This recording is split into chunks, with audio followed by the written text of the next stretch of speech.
3 meetings.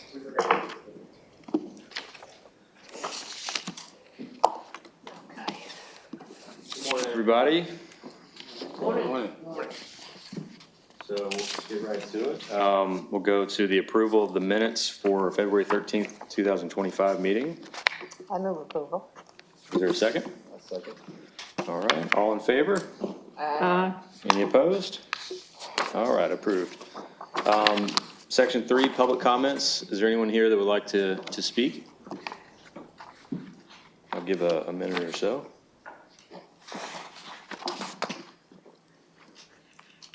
Okay, we'll just move on to presentation of financial report by Henderson, Hutcherson, and McCullough. And should I go ahead and read the resolution here, Phil? Let's read the resolution. It's a ratifying resolution. Okay. A resolution ratifying action taken by the Sports Authority of the County of Hamilton and the City of Chattanooga Chair to execute a management representation letter for the auditor Henderson, Hutcherson, and McCullough, PLLC, for fiscal year ending June 30th, 2024. SA 033. Morning. Hi, good morning. My name is Paul Boylan. I'm not with HHM. I wanted to update the board that they will not be able to be here today and express that they should be able to be here at the next board meeting. Okay. And if Mr. Noble's voice will hold up here. There is a letter that is dated March the 6th by Henderson, Hutchison, and McCullough, and it is indicating that they would be doing our management letter to the state of Tennessee for this year. And we have an electronic signature by Mr. Matt Patterson as the chair on the document that is available.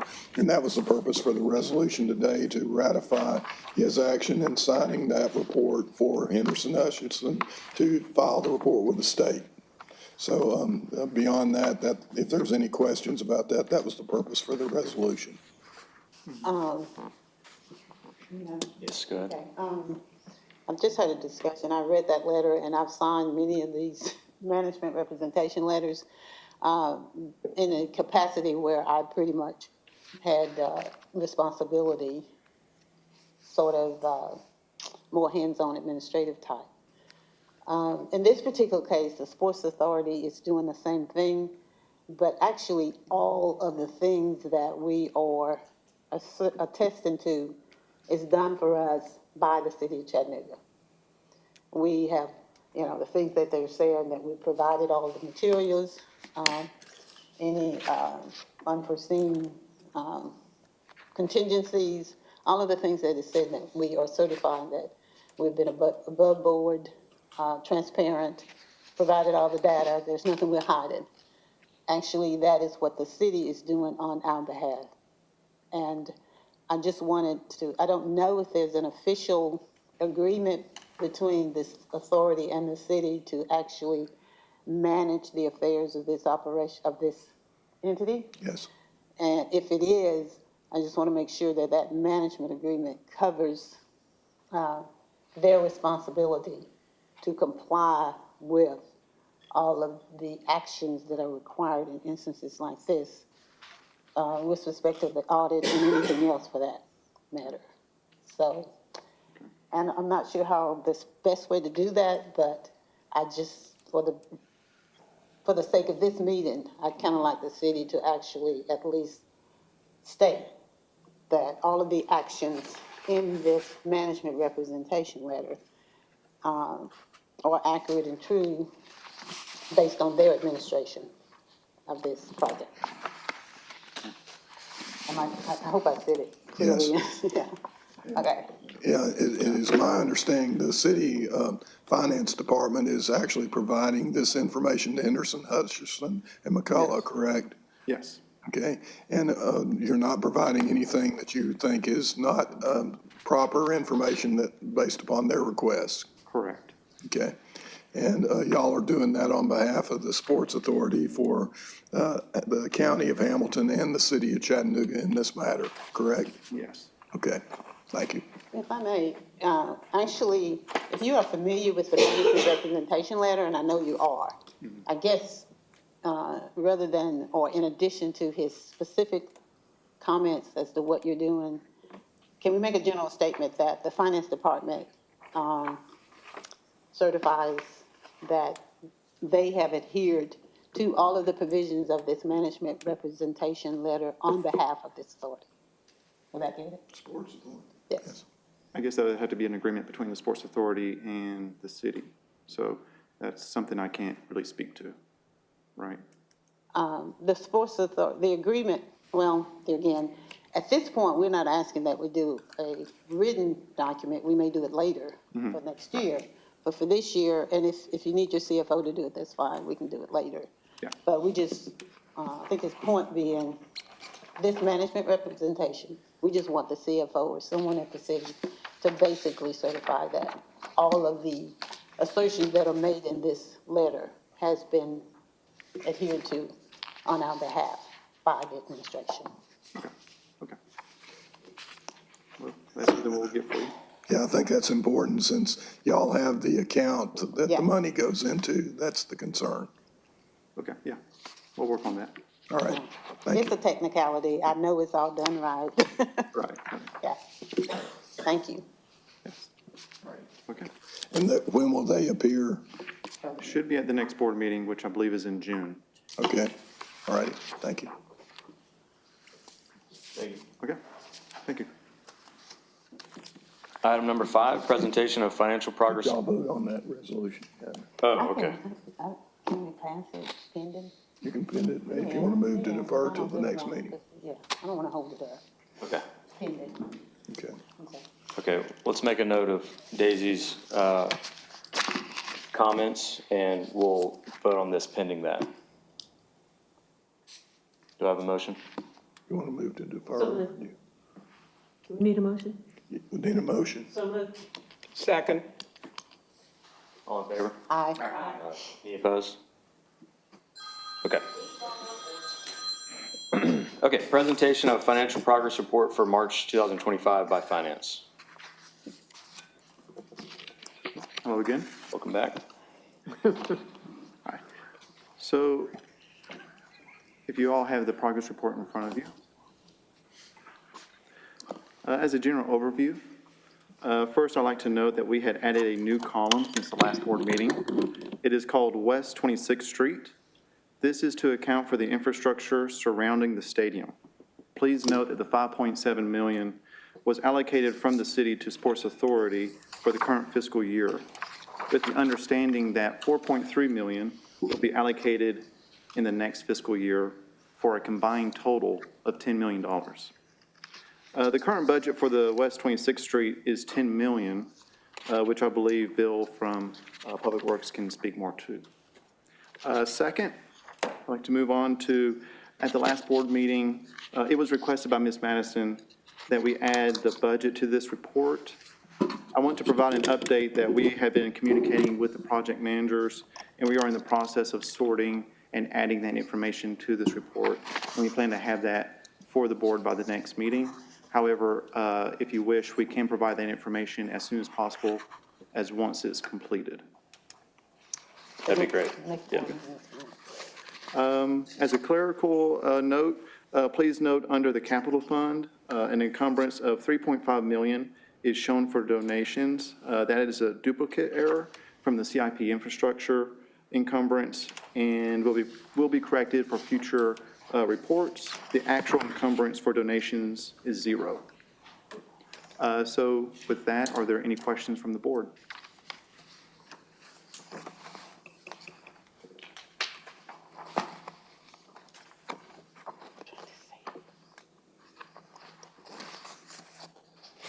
Don't believe so. Okay, thank you.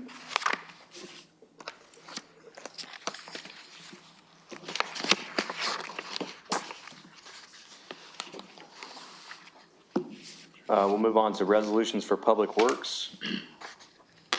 A resolution authorizing the Sports Authority Chair to execute all documents necessary to establish escrow agreements with Truist Bank related to the construction manager at risk contract or other contracts related to the South Broad District Ballpark. Hey, Bill. Thank you, Mr. Chair, members of the board.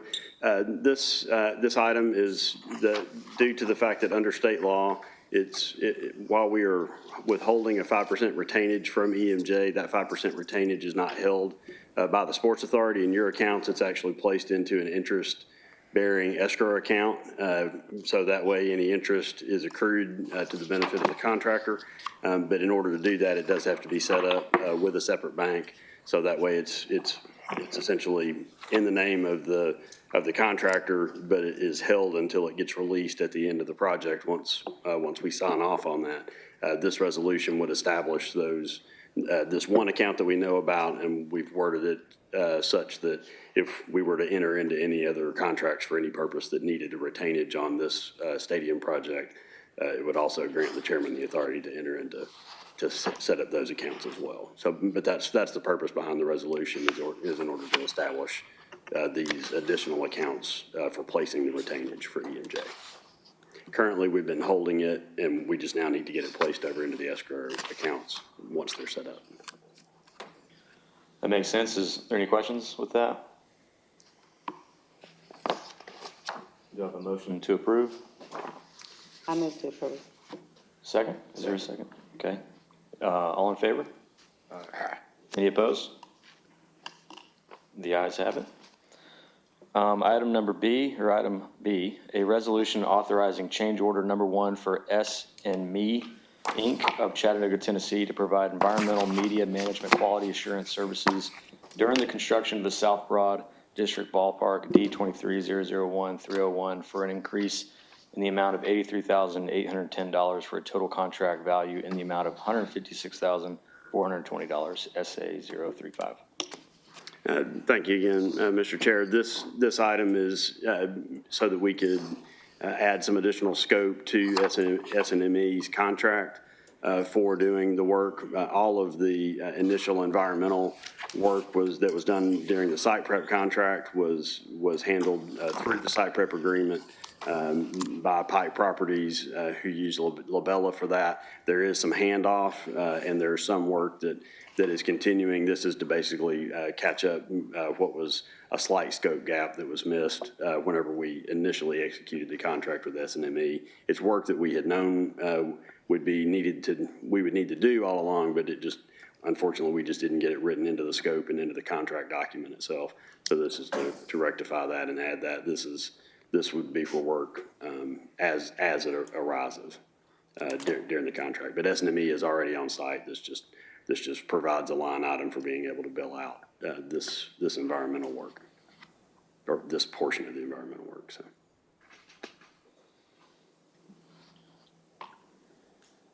So this was within the normal scope of the project? It was work that we had known all along. There would have to be a handoff from Pike Properties environmental engineer to our environmental engineer, and we already had S&Me under contract. That was originally started during the due diligence phase with the brownfield agreements, and S&Me has conducted all of the quality assurance work on behalf of the board to make sure that everything in the site prep agreement was completed properly. Now that the site prep agreement milestones have been met, those areas have been handed over to the Sports Authority, to our contractor, but there are still some areas where there's a small amount of work, and so occasionally there's some testing that needs to be done just to make sure is there a need for the site prep contractor to come back and do some additional work, because the initial site prep work basically did all the mass grading and got everything in place. There's still a few spots where, an underground pipe or an underground utility is being installed by EMJ, and because that's not under the scope of the site prep contractor, that small amount of work we had identified and knew we needed to do it when we were coordinating with Pike Properties, but not all of that had gotten written into the actual scope contract with S&Me. So it was just an administrative error and an oversight on our part that we didn't catch that. So our apologies to the board that we're having to come back and add it, but it was work that we knew would have to be done. We just didn't capture it in the contract document itself. So meaning it was also within the scope of the initial budget and? Correct. Okay, all right, perfect. That's correct. And this is, because it does more than double the contract, just want to make sure our purchasing, it fits within our purchasing guidelines. Yes, Essentially, it does. add This to is the contract. correct. This contract with S&Me is utilizing the city's blanket contract. Underneath, was a cooperative resolution between the Sports Authority and the city, where the Sports Authority had asked the city to engage on the authority's behalf initially, and so we have utilized contracts that were already under blanket contract that had gone through city purchasing. So this is just an increase of a task order underneath that blanket contract, which was all procured underneath the city purchasing procurement. I move for approval. Any further questions before we move? Okay, Daisy moved for approval. Do we have a second? I'll second. All in favor? Any opposed? Okay. Bill? So South Broad Stadium Sports Authority April progress report. I'll ask for the slides to be pulled up. This is just another good update for the board in terms of the progress. As you can see, as the slides are coming up, of course, this particular photograph that you see that's on the right is actually from mid-March because of deadlines for the board in terms of agenda items and whatnot. You will see a little more up-to-date picture, but there's been a significant amount of work that continues to happen and happen quickly. Structural steel in the third base building, which is the building you see on your left with the yellow, that actually began March 17th. There's been continued demolition and completion of the demolition in the basement of the powerhouse, which is just off of this photo to the right-hand side out in right field. There's been continued foundation work and an outfield wall that you can see in the photograph. And then just at the very bottom of the screen, there's actually been even more work than what you can see in this photograph for the home plate building. And so those foundations have already begun and they're already in progress. And in the lower right, you can see the pattern shop or portion of it. There has been a concrete slab demolition on the first floor and ongoing plumbing and electrical rough ends, as well as some overhead electrical going on. So there's been a significant number of subcontractors that have been on the site. They're all coordinating very well and working with each other along with the completion of the site prep work. So in terms of the spend, the last update was a couple of months ago, and so you can see there's been a significant amount of additional dollars. This is just the EMJ's guaranteed maximum price contract, so this is showing the spend against their initial cash flow estimates. So continuing to increase, we're at about a little over $15 million spent so far on that contract. The West 26th agreement is the budget compared to the spend is shown in the first three columns that you see on the left. So there's of the $5.7 million that Mr. Boylan mentioned a moment ago that had been appropriated from the city. That's actually broken into three different buckets. So there's a stormwater component, or there's a general fund component. There is a stormwater component, and then there's a wastewater component. And so you can see in this chart, it shows what the overall budget and appropriation is for each of those, as well as the spend. These numbers go back into March, but a lot of that is for the infrastructure. All three of those are for the infrastructure side.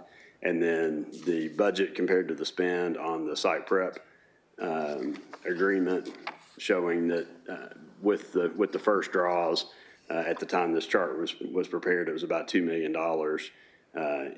in draws that had been approved for the site preparation agreement. And then team supplied FFE is actually much further along in terms of contract negotiations and work that has been spent. It's just been a small draw that has been that's been issued on that so far, but they have a significant number of POs, and we anticipate that number will be significantly higher by your next meeting. We also wanted to give the board some update on both total DBE participation as well as local participation, which is on the next slide. This, I've the entire guaranteed maximum price contract, which is $76 million. There's about $9.6 million has already been awarded, so that's 12.6% of the total. The goal on this project was established higher than typically would be placed in an effort to try to maximize as much as we could. So there's a 30% goal on this project. There's already been an award of $12.6 million to DBEs, and there is an additional $7.6 million, so that's, which is about 10%, which actually are subcontractors or suppliers that actually meet a lot of the requirements, but they've never gone through the steps to actually be certified by an entity in order to be able to say that they are a certified DBE. EMJ and their partners are actually helping those subcontractors complete that paperwork as part of this process. So this project, while we are getting a much higher percentage and getting to a higher goal than than the city has typically seen on a lot of projects, we also are having the benefit of certifying new subcontractors that are going to be available to do work as DBEs on other projects elsewhere in the city. And then, of the number that's there, there's already been about $2.3 million of contract work that has already been certified, and then there's a pending amount of 7.6 that are currently working their way through the process. That will get us to, let's see, 22 point, call it almost 23%, very close to 23% that we'll have in terms of total. So we're going to be very close.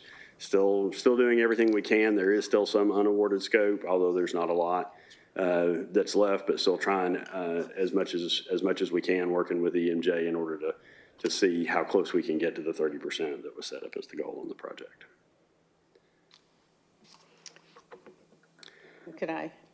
Do I need to wait or? No, go ahead. Okay. With respect to the breakdown of the DBEs, is there any further breakdown of that?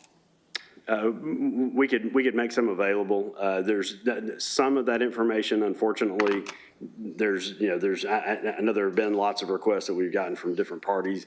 Some of these certifications, for example, don't track certain types. So for example, somebody might be a disadvantaged business, but there's no further breakdown within the certification as to whether or not, are they minority, are they Native American, are they African American? And so there are lots of subcategories, but many times those certification processes don't necessarily track that. So that's information that we would have to see. So it would not be complete, but there is some additional information that we might be able to determine.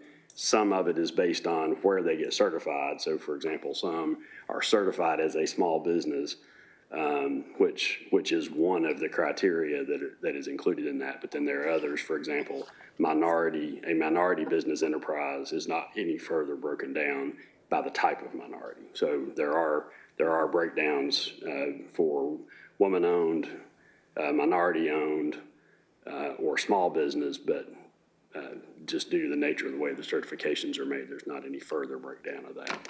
And that just is the way that a lot of those certification programs are set up. At any point, to the extent that you can break it down, would that be too much to ask? Certainly. We'll work to get some information to send to the board. Thank you. Also on this project, there was also a goal to maximize to the extent possible local participation. Local participation was mirrored off of a number that the Industrial Development Board for the city of Chattanooga used on the Volkswagen project, which was any contractor within 150 miles of Chattanooga. And currently, at this time, there's $60 million of the $76 million, which is 79%, is local. So there's a very significant amount.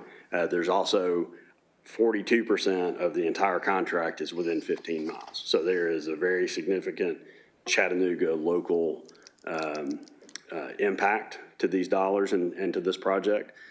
So we just wanted to share that information with the board as well. Yeah, it is. A lot of them out of the city too, isn't it? We don't have them. This was going to be a time lapse, but for some reason it didn't come through on the way that it's there. So this was going to show great things and show cranes moving in and steel going up and all sorts of things coming up out of the ground. So my apology that it's not there.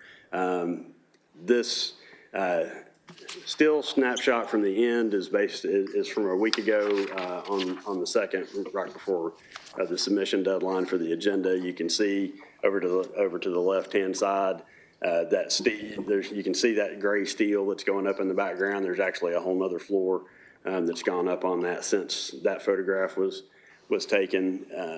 You can see the pattern shop over to the left. Can't really see a whole lot, but you can see inside where they're working on both the first and second floors at the same time. The bottom right has the powerhouse where that basement demolition that we discussed is there, and you can see the outfield wall that's out in that location. So that wall and those tiebacks are going. So, but with all that, you'll get even better than that. You'll get the opportunity to go out there and see it for yourself. So time lapses are great, but there's nothing like seeing it in person. So with that, Mr. Chair, that's all I have. I'd be happy to entertain any other questions the board has. Thank you, Bill. Anybody? Thank you. Thank you, Bill. You always give great reports, and thank you, Paul, as well. Yeah. Thank you. Any other business to discuss today? Anybody on the board? Anybody in the crowd? Jermaine?